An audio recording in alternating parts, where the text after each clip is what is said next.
Welcome everyone to this webinar. I trust you can all hear me.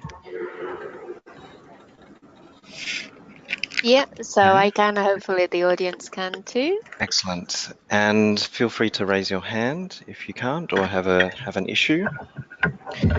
I'm Daniel Bangert from the University of Göttingen, and welcome to this webinar from RDA Europe. Today we're covering the grants for new nodes and discussing how to apply and to join the existing node network. So we have a number of presenters.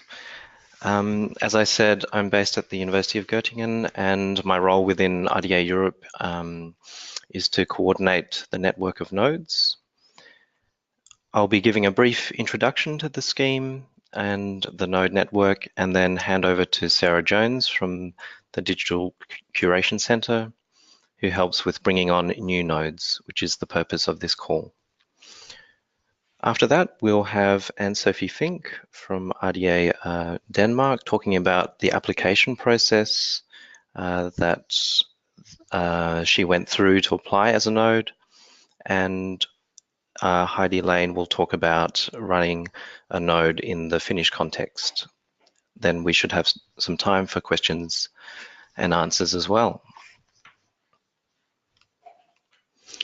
So to remind you all, the Research Data Alliance is a global community-driven organization, and its vision is that researchers and innovators openly share data across technologies, disciplines, and countries.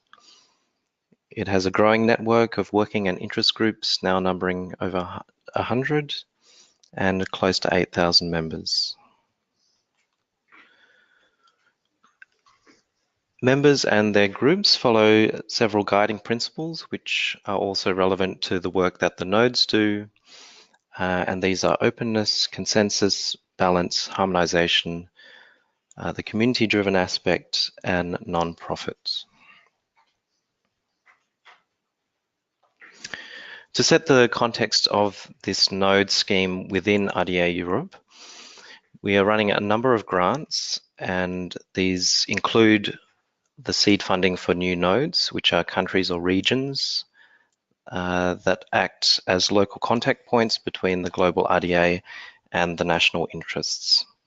We also have schemes for early career researchers and experts, which are bursaries to assist attendance at the RDA plenary meetings held every 6 months. There's an ambassador scheme, of which the second call is currently open, and these are individual grants given to discipline-specific experts and ambassadors. And they're expected to spread the messages of RDA and engage their domain communities. And we recently closed a call for adoption, which is to drive adoption in the European context amongst organizations. So currently we have a network of 13 nodes. We had 9 at the start of the project and 4 were recently brought on board. And their purpose is to create a network among European member states to spread RDA, its work, and to foster adoption in the region more broadly. So you can meet the existing nodes at this link on the screen, and the calls are for countries in which there isn't currently a node. So you can see that we have some coverage, but we're looking to expand further into other countries. In brief, nodes do a number of things related to RDA Europe, and its mission globally.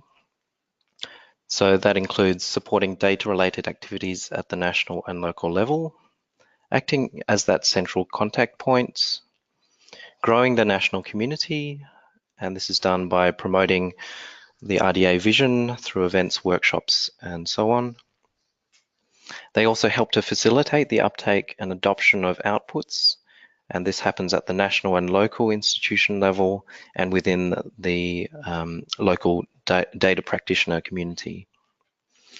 They're also expected to interact with national research funding bodies and advocate for interests related to data.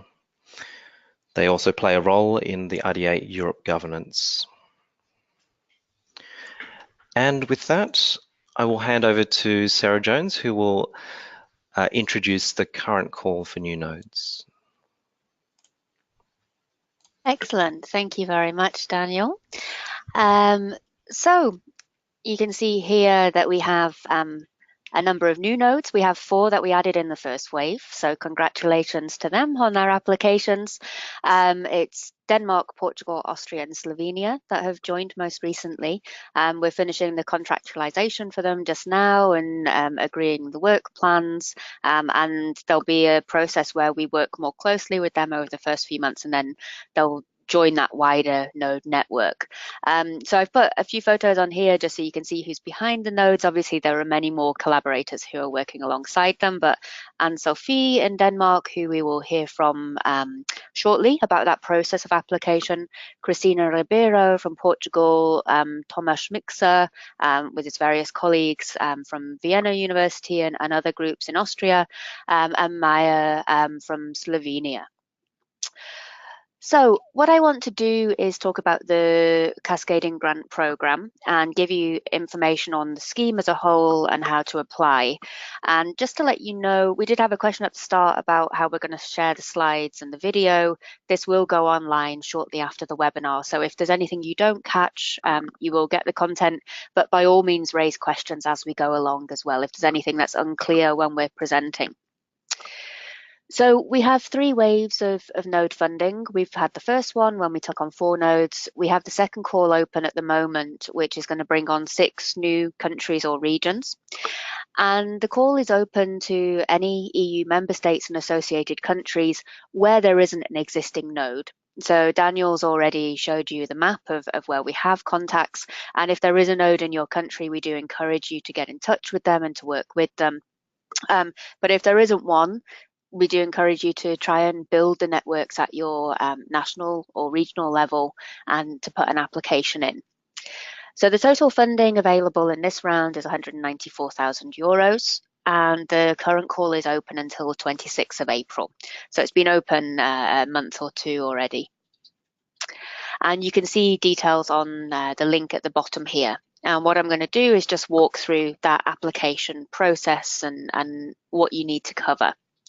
So obviously one of the key things to do is to review the core criteria, so you know how we're going to assess you and what we expect, and can put in a good response. I think it's really useful for you to know, in terms of what we're looking for, where you're strong.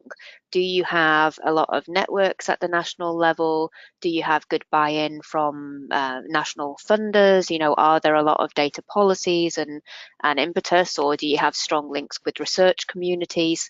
Think about what your strengths are and how you can play those up in the proposal, and where you think some things are more difficult, maybe the sustainability plans or maybe some of the adoption of outputs is harder. Try and build things into your work plan to address those.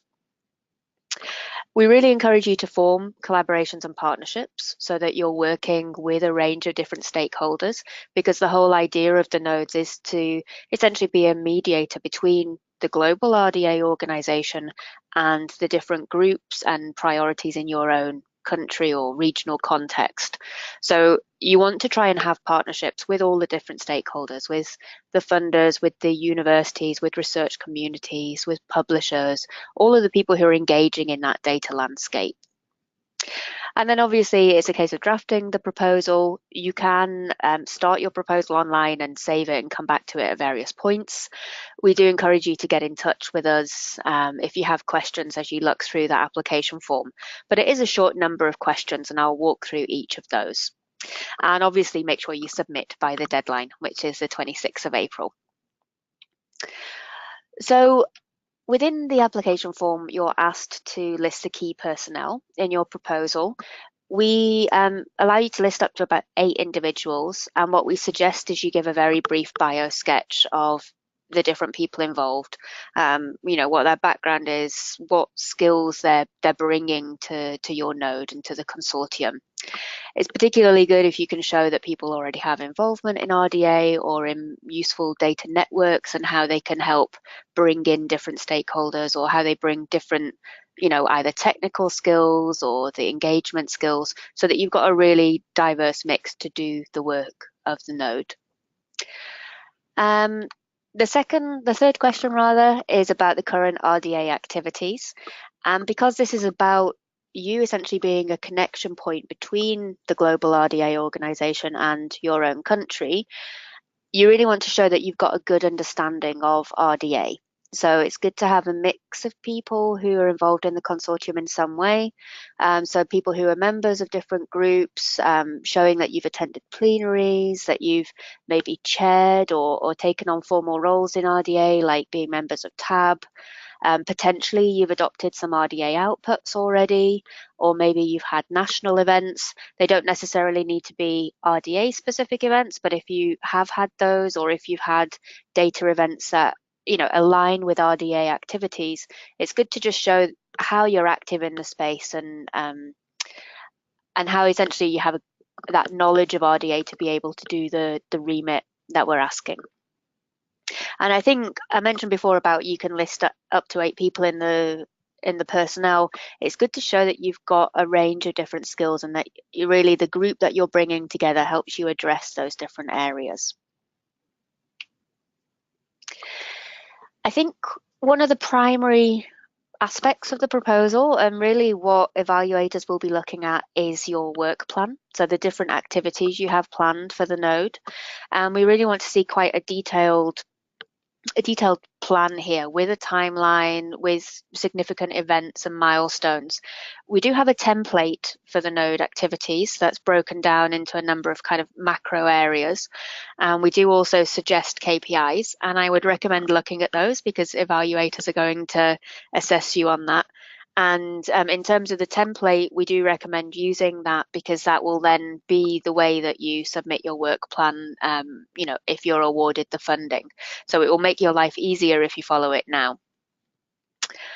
So really, in the work plan, you want to explain how you're going to support the vision of RDA, so how you're going to engage that broad range of stakeholder groups, how you're going to represent and respond to different national interests. So there might be priorities in your context that are coming, from the ministry, or from funders, or from different research groups or universities. And you want to show that you have an awareness of those, and that you're bringing those needs into RDA and helping address them. There are KPIs around the growth of RDA membership, and we really want to see the adoption of outputs. Now, Daniel mentioned there is the adoption grant call that's just ended, but we know some nodes have also done specific work to try and promote the adoption of outputs in their context. So writing up case studies of what's been done, or even adding information into their work plans to support programs of activity around adoption. And overall, the activities in your work plan should be in line with the RDA principles. So generally, they're open and collaborative and community driven, and build consensus. So showing that you have a similar ethos in how you run things is really valuable. We do look for community endorsement and support of your application. So obviously you have your core team who will deliver the node activities, but bring in, letters of support, or things that validate that other people are in favor of your proposal, and will help essentially with making the node work. So this could be commitments from people to collaborate with you, or it could be financial contributions or formal endorsements. If you do have existing links with funders, it's definitely good to show that they're supportive of this work. And again, you want to try and get a broad stakeholder mix of supporters and community backing. I think along with the node work plan, the second area which I would really emphasize in your proposal is the sustainability plans. So think about how you'll continue your activities beyond the support provided by the project. Obviously, you can have financial and in-kind contributions. That might be something you can do during the period of the project, but also think about what business models and funding opportunities there may be in the longer term. I don't know to what extent you'll all be aware of RDA structures, but RDA Global itself is developing a plan for regions, and the idea is that regions, they may be countries or country blocks, and they would join RDA as members, so the global organization as members, and they would contribute. They'd essentially have a contract with RDA to contribute either financially and in kind. So the seed fund, the kind of funding we have here, we're viewing it as seed funding to help you initiate activities that then will help you kind of transition to RDA regions based on support from your own country context. And I think if you can bring that kind of mindset to the proposal and think about how this can help you initiate work and get, get a focus of activities and engage within the national context, and then you can actually develop that further to support RDA longer term. We do have some specific expectations and KPIs. We expect you to set up and maintain the node webpage on the main RDA site. We are looking for a 15% increase in RDA members so that you're actually really building a community within your own context. I mentioned about adoption. We do have different vehicles for kind of publishing adoption stories. We can do that on the RDA website. We also have a collection in the CoData journal. So we'd like to see more examples coming out, and we'd like different nodes to publish at least one new adoption case. I mentioned the sustainability is key. We ask that you organise at least 3 meetings with funders or ministries or national bodies that would help with sustainability plans, and that you have at least 2 events where you're engaging the community, and you can focus these based on local priorities. So if there are particular groups that you feel need more engagement in your context, you can focus on them, or particular topics that you think are more of a priority at the national level. We do ask you to provide us with lists of the organisations, disciplines and communities that you've engaged so that we can show the impact that we're having through the nodes. And as I mentioned, you should provide strategies for the sustainability, so that will come out of the meetings you have with regional or national funders. In terms of the budget you submit, each node will be supported up to a maximum of 32,400 euros. And there are various things that are eligible within that. So that's to support your work time, your travel, and any other direct costs. So if you do have man hours or person hours, you should record those in timesheets and be able to submit those timesheets to make the claim. For travel costs, that's for various node activities. You should obviously keep receipts and make sure that those costs are justifiable. It's not sending 50 people from your area to one RDA plenary. It needs to be reasonable travel costs. And it can support other direct costs such as event fees, if you're hiring venues and doing catering, or dissemination costs. What the funding can't support is subcontracting, and other indirect costs aren't eligible. And what will happen, the nodes will be contracted with the University of Göttingen as third parties. So in terms of the application, there are 4 criteria that you're evaluated on. So this aligns with the questions that we have in the application form. There'll be 20% weighting against the existing RDA involvement, 30% against a potential impact. So this is looking at how well connected and influential you are, the range of stakeholders you're engaging with, and that contact with funders or other relevant EU initiatives. The community connections is 20% weighting. So this is looking at that potential growth and what activities you have to respond to local community needs. And then the sustainability. So the impact and sustainability get the higher weighting. And just to walk you through the basic process, the proposals are due by 26th of April. We have a body of external evaluators who conduct the reviews. So your proposal will be allocated to a couple of evaluators. we'll notify you of results by the end of May. And then that contractualization process, we're hoping ideally it would be done within a month, but it can take a few weeks because obviously you have to get things agreed at your end too. But the new node should begin activities in June. And as I mentioned at the start, so the University of Göttingen and the DCC kind of collaborate on this node program. So together we'll work to kind of bring you on board and to help you get started and to understand what we're expecting of you.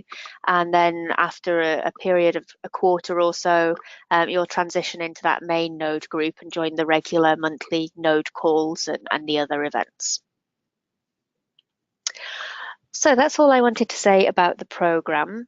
I think what we'll do now, I'm going to hand over to Anne-Sophie, who can talk you through applying as a node, and then we will hear from Heidi as well, who'll talk about her experiences in running a node, and then we can open up to questions.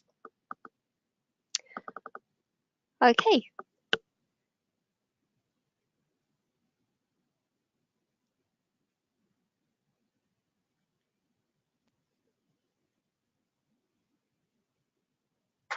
So hello. Hello. Can you hear me? Are you able to flick? Yeah, we can hear you. Can you flick that into slideshow, either just at the bottom or? Yeah, it's just I don't know why. Yeah, there you go. It won't work. Sometimes it's a little bit slow picking up. It's like there's a bit of latency. That's perfect. Okay. Yes. So yeah, thank hi. you, Anne-Sophie. I will share with you some of our reflections from the application process we went through in Denmark. And I have to say it's very much on me and a colleague of mine, Sasa Herbert Hansen, who is also joining the call, but unfortunately can't speak.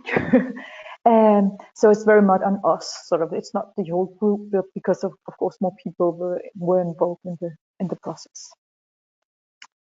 Yeah, just to starting point, the call went out on the RDA website, and this was where we sort of set off.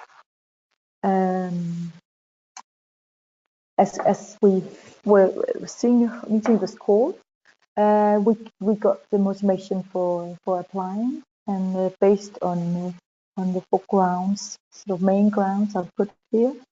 We had the well-established national network for supporting research data management, and this network was rooted in a formal setting, the National Forum for Research Data Management. So that was kind of the people we had ready. The forum secretary had attended one of these RDA webinars on how to apply, and she was like, "Okay, let's do it." So I was very motivated in that respect. And then we could, in the forum, in the network, see definitely a lack of knowledge about RDA and a lack of use of the RDA outputs in Danish research communities. Last but not least, we were, as a national forum, and we really saw a need to sort of combine and get a synergy between the national level and the international level, such as RDA on all the kind of objective about good research data management, open data, fair data, all that. So that was sort of to pinpoint the motivations from different perspectives. Just a little bit on the actual application process. We had that. I should add that we set down sort of a small task force working on these things. But even though there were more people in there, that there have many iterations and rewrites of the application. So that took some effort. And obviously there were several stakeholders involved from different organizations, different universities, archives, libraries, So kind of different perspectives, different objectives, different ideas. Then, and definitely not least, the application had to be written during the summer holiday of 2018. And then very rare for Denmark, this summer was actually very hot. So it was, very hot writing the application and a bit heavy sometimes. I have to say I wasn't the sort of the main contributors. That was Sasa and some other people. But it was, as I say, it was doable. But of course, it could maybe have been run more effective and more efficient. So this was the product, our Danish application. With the Danish E-Infrastructure Consortium as the sort of formal applicant and the owner of the application. And it's sort of the application was founded in this National Forum from Research Stage Management.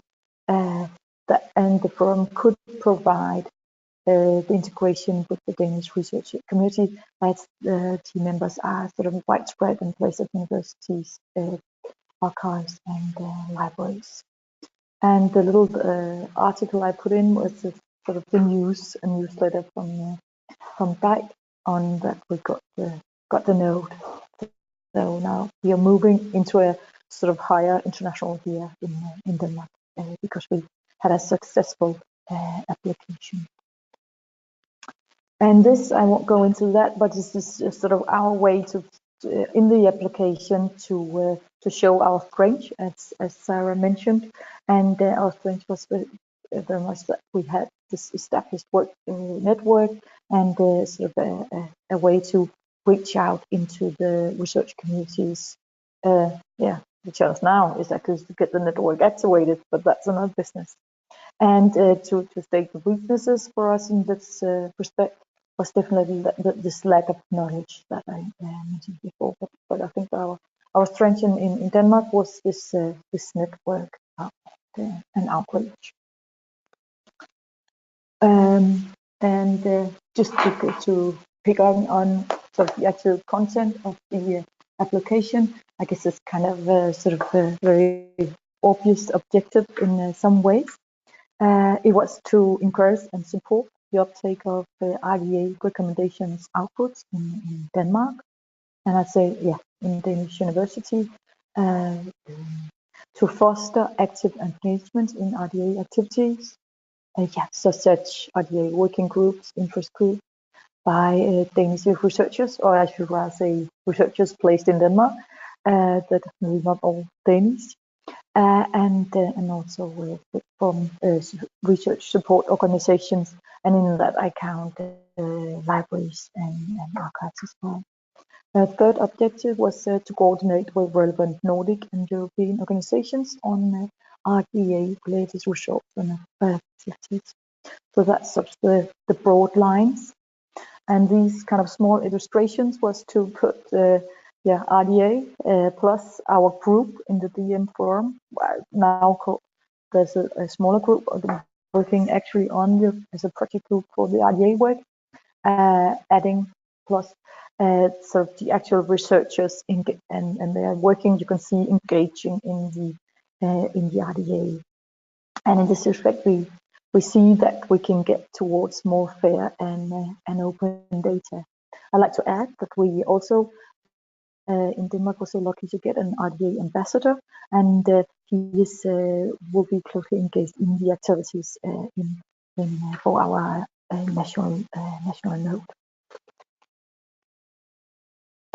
To sum up these reflections on the application process, I would like to say that it was very easy to get in contact with really helpful RDA representatives, and I think that was really great and encouraging for writing the application.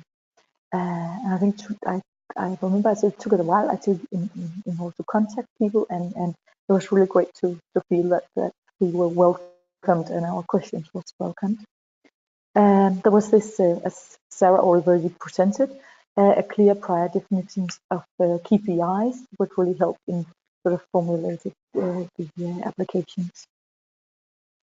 And then we had the situation that we actually knew that colleagues from Finland had made a successful application, so we got this in order to get inspiration. I think that's helpful too. And then there was the application format, simple and short. On the sort of the negative side, we could mention that RDA is the vast universe. You know it when you go to the website. It can be a bit overwhelming to find your way around. RDA information seems to be available in different channels. Can be a bit the same, but it can be somehow difficult to find your way through. There's many different point of contacts, so it can be difficult to know who exactly to talk to. But again, very helpful and personal when you get there. Yeah, and for us, the application deadline was just after summer holiday, and that's maybe because then we have more early holidays than other countries. Yeah, and I was told that I didn't do the actually upload, but the application platform was given a low score on usability. Just a tiny bit of sort of quick suggestions. Would like a more official template for the application and easy to use, and maybe also a simple budget template. Then maybe there could be sort of a appointed contact person for support during the application production process. Maybe that could sort of get things a bit more easy sometimes. And just something I thought of as I went through my slide, but maybe sort of contact to some recent applicant who could sort of share experiences and best practices, a little sort of good advice. Could also be an idea or suggestion. Yeah, that was it for me. That's excellent. Thank you. Yeah, thank you very much. Really useful comments for us in there as well. So actually the budget template, something we did on the adoption call, but I think it'd definitely be useful on this too, and sharing those lessons so that people have a sense of what to do when they're applying. So I think what we should probably do is hand over to Heidi, just so we can do the last presentation. If people want to raise questions in the chat, please do so now, and we can start gathering them in for the kind of final 15 minutes or so. So we can see just your while slides. we're switching. Yeah, go ahead, Daniel. Just to point out, there is a budget template now included in the application form. So when you go through the questions, there is a link which we suggest is used for all applications. Ah, good. Okay. I hadn't realized it was covering all of them, but that's great, because I know that it definitely helped on the last program. Yeah. So it's linked from the node call specifically.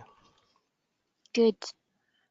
Okay, Heidi is going to give us an example of running a node in Finland. So take it away. Okay.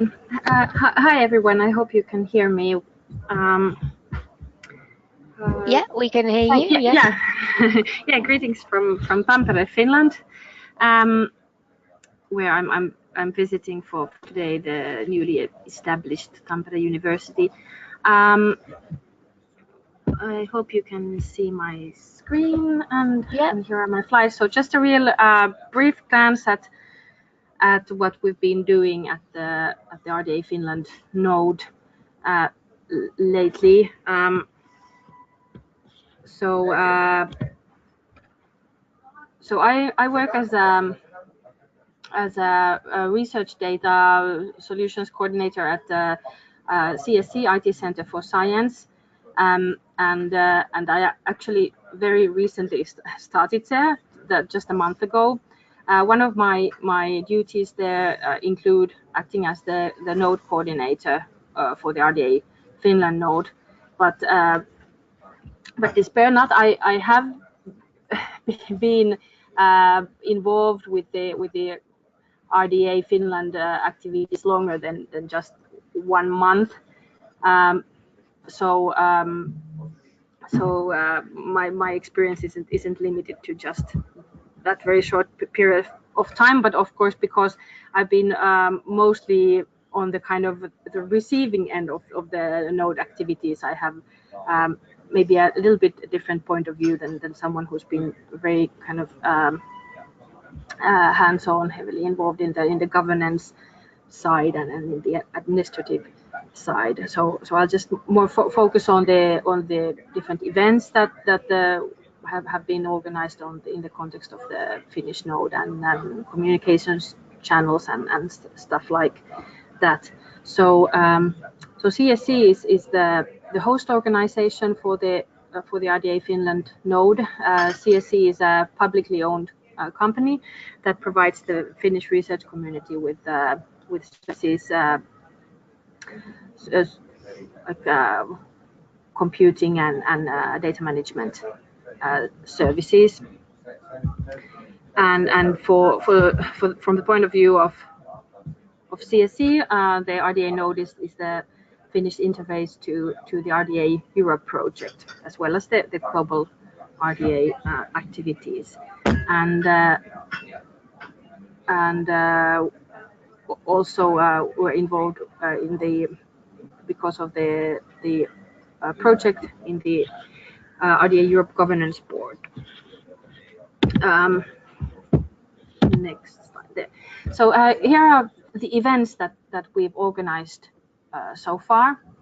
And the first one was during the summer last year, and it was titled "How RDA and FAIR Can Help Finnish Researchers," and I was actually a panelist there. The next one had a Nordic theme, and I was really pleased to hear that from Sophie that our Finnish application was of use to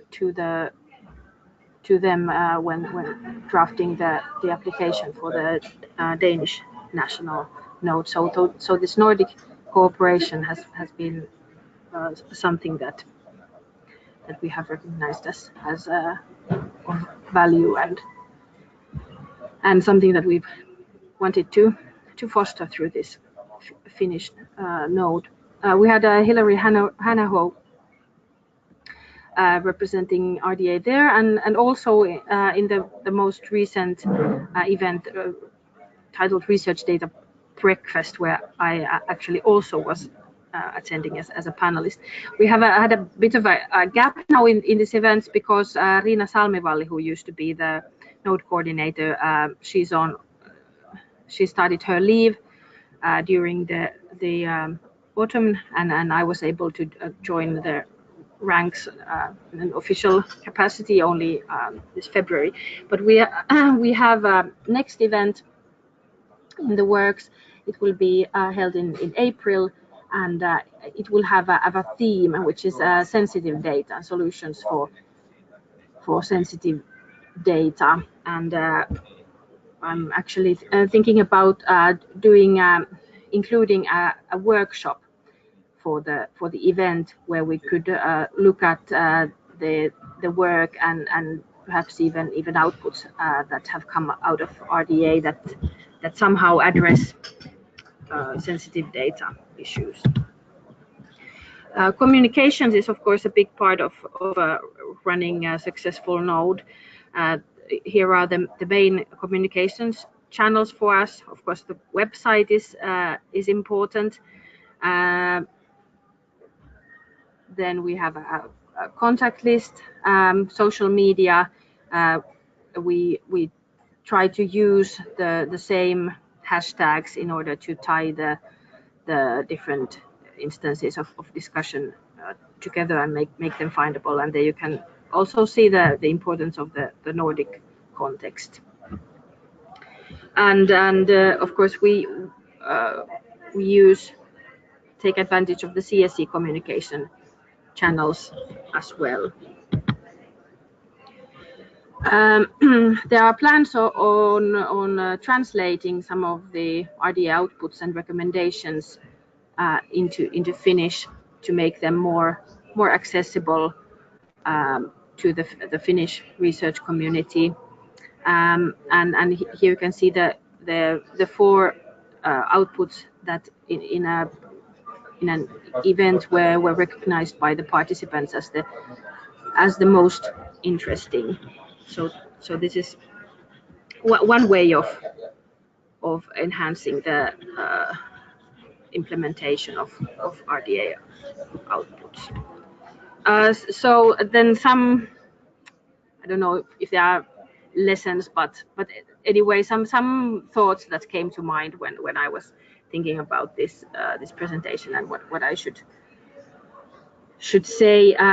These are also kind of could be seen as the benefits from this RDA node activities to the host organization, but also to the research community as at large nationally. We have been able to build on existing networks and activities because CSC has been involved with RDA from the beginning. So we kind of with the node were able to hit the ground running in a way, and of course CSC is also in other respects very well networked nationally, but also internationally. We have the data policy discussions in Finland have very much been discussed in the context of open science discussion. There's we have a recently established national coordinating body for open science issues, and we try to be very actively involved there as well as the RDA node. Next week there's an open air national event where I'll be speaking. So these kind of allies are very useful, especially in a small country where people wear many hats, and the kind of same people are involved in these research policy and research data related discussions and roles. So it's good to find synergies and ways to cooperate. For me personally, the International Science Council and it's the data committee, the CoData are very close to heart because I'm the secretary for the National Committee of CoData, the Finnish Committee for Research Data. So I try to find synergies there as well with the work of the RDA Finland node. The local cooperation in the case of Finland, Nordic countries has already been mentioned.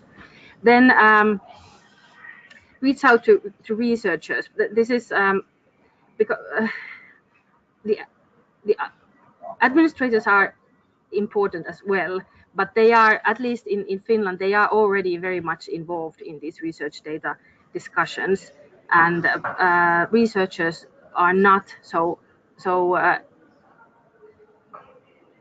if you, this is kind of my idea, which is still partly untested, but I think that, at least from a personal point of view, because I first started to get involved in RDA activities as a researcher. If you speak to researchers, if you use language that is understandable to researchers and find things that are interesting and important to them, then the other people will follow, because everyone wants to hear the researcher's point of view. And then if you want to attract researchers, it's always a good idea to offer them food, stream events, and promote grants. That's always something that gets people's attention. So basically make participating easy and appealing. So those were the lessons learned and that's the end of my presentation. But I'll be happy to answer any questions there might be. Thank you.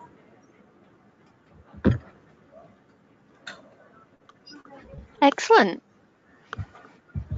Thank you very much. So Daniel, I just saw your message.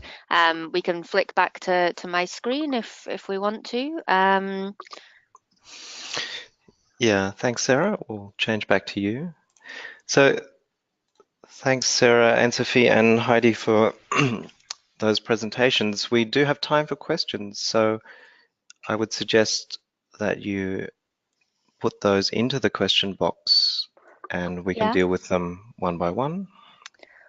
Yeah, so we had a couple of questions come in kind of during the chat. So obviously one I'd kind of picked up at the start about sharing the slides, so they will go online afterwards. It's a shame actually that Gultekin has left, because he'd raised a comment. We can email him to confirm this, but he says that he's planning to apply as 4 institutions, which is fine. We do encourage you to have consortia, but the one point you need to be aware of is that Göttingen can only sign a contract with 1 organisation. So you can have a collaboration, internally across multiple institutions, but the funding and the contract will be made with 1 as a lead. So we'll clarify with Gultekin that that's okay. And we have a question here about for which period are nodes applying, what dates are accepted in budget templates. So we're expecting the nodes to begin in summer, so from June this year, and then running for effectively best part of a year. Until the end of the project, which is May 2020. Yeah, so depending on how quickly we get things signed with you, you've got 12 months effectively to run.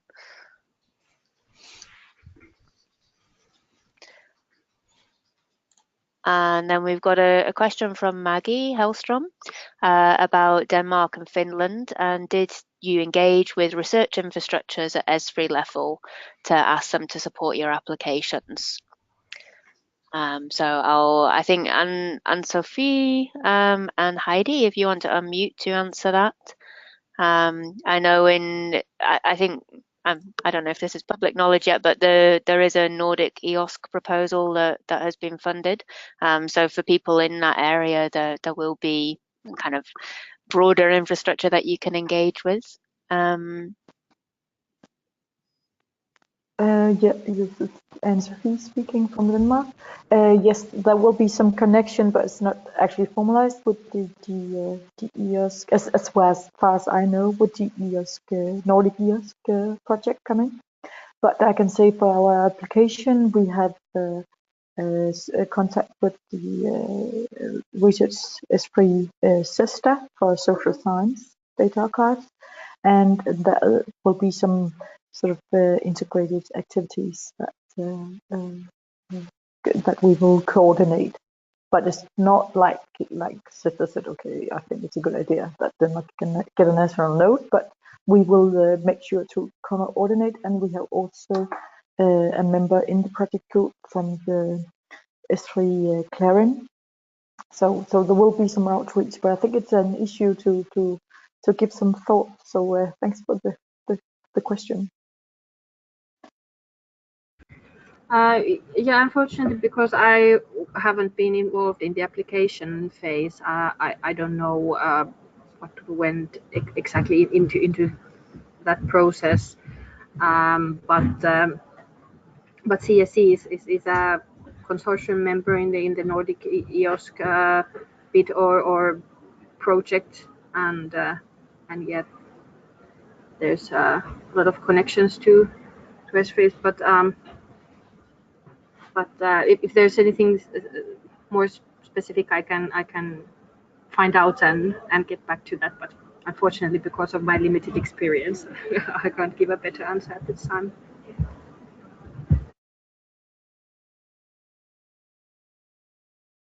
Maggie's commented that she was thinking of getting support letters. I think that's definitely a good idea. So looking at the overall, like if there are ESFRI projects and also this new Nordic kiosk proposal, I think that's definitely worth engaging with. And Renee Schneider's got a question: is it possible to have the names from other participants to know if more people from my country are planning to build the node? Yes, definitely. So that's something we've done in previous calls where we've had a couple of people from one country get in touch. We've put them in contact. Renee, I think, are you in Switzerland? But we can follow up and we can let you know if there's other people from your area.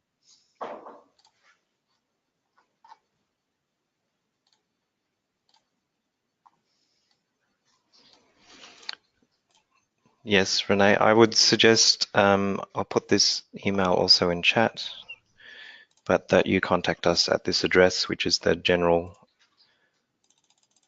address for further assistance for the grants program, to explain your situation, and we can reply. And then Janos asked a question about, the anticipation of applying and getting funding for a node in Hungary. They wonder what happens if what's written into the proposal, so the kind of the promises and the undertakings are only partially fulfilled and the strengthening of the node is not fast enough. I think, this is always a risk or an issue for projects. You can only write in what you think is achievable. And sometimes things happen within the course of the project that means that you can't deliver on all the KPIs or the impact that you'd anticipated. As long as you can show that you've done your activities to the best of your ability and that you've delivered what you'd planned, that's fine. We do realize that it takes a lot of work to bring people together and build a consensus, and particularly to do things like lobbying funders and to build sustainable plans. That is very difficult work. So, you're not going to be held to ransom if you don't achieve everything that you've put in your work plan.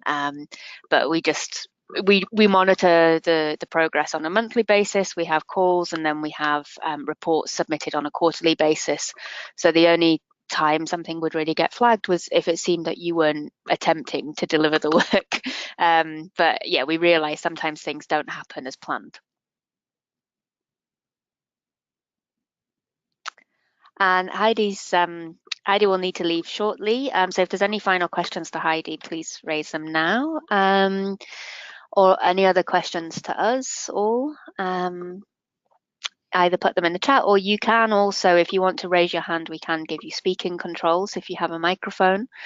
And we also, as Daniel said, we have the grants at europe.rda-alliance.org email address that will come to the whole team of us who are involved in both the contracting and also the defining the grant programs. So if you send questions through to that, we can allocate them out across us and get the response to you. Maggie's asking about the translation to Finnish. Will they add more materials to the output descriptions as well? Heidi, I don't know if you got a chance to answer that quickly. I don't have an answer for that, but just to say that's a good idea that we'll definitely consider. Thank you. Yeah, so some of the nodes have done a fair amount of translation. So the RDA in a nutshell is something that, like the French node, have been translating, and I think it can be useful if you think people will engage more if you have local language versions. And Maggie was thinking about the use cases specifically.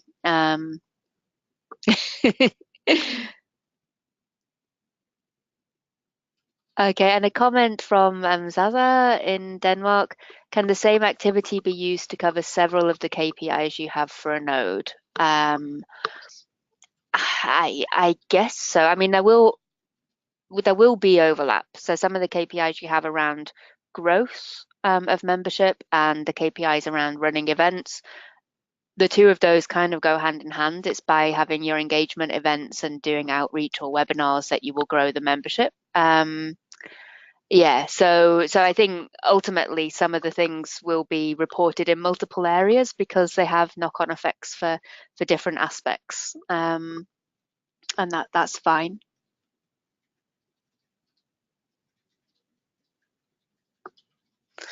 Okay, so we're about 5 to. So if anyone has any final questions, please raise them. But just because I know Heidi's going to drop off, just thank you very much to the other organisers and speakers, particularly to Anne-Sophie and Heidi for coming and giving their experiences of applying and running a node, and also obviously to Daniel, my partner in crime on running this program. And if you have any questions, yeah, let us know, and good luck. I see there's one from Maggie. How about key impact indicators rather than key performance indicators? That would be very good because impact is one of the higher value areas that you're weighted on in terms of the assessments. So things that define the impact are really good to include in the proposal.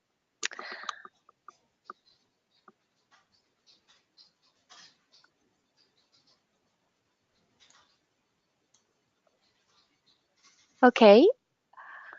Mm-hmm.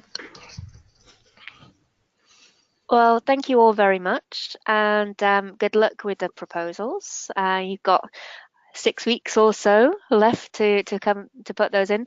We'll put all the slides and the content online and the video and email you the links. And if you have questions or if you want to send drafts for us to comment on, by all means, get in touch. Thank you. Okay.